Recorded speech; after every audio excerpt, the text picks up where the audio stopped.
Bonjour et bienvenue dans cette 4e vidéo sur l'animation d'une action de formation. Elle traite d'un problème que soulèvent souvent les nouveaux formateurs, c'est comment gérer les situations et les personnes difficiles. Premier élément de réponse, il vaut mieux prévenir que guérir. Prévenir, ça veut dire instaurer dès le début d'une formation un climat de confiance, de respect mutuel, qui va faire qu'on va plus facilement discuter, échanger, travailler ensemble. Ça veut dire en fait se mettre d'accord sur des règles de vie et si le groupe a coopté des règles de vie, il va d'autant mieux les respecter dans la suite de la formation. Dans le groupe, chaque participant trouve sa place en fonction de son expérience, de sa personnalité particulière, de ses connaissances. Alors bien évidemment, si chacun s'exprime, cela peut créer des débordements.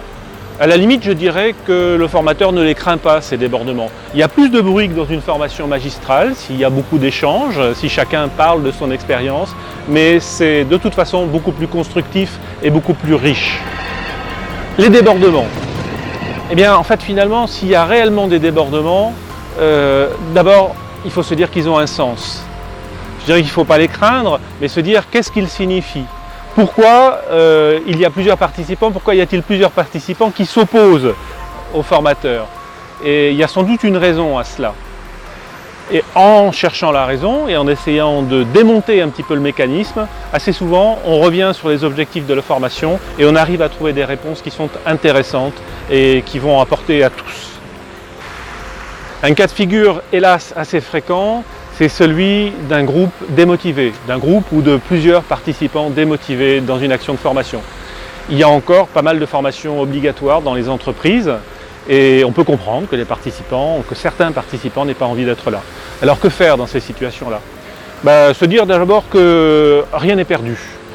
J'ai souvent vu des participants commencer une formation en traînant les pieds et en arrivant à reculons et puis finalement devenir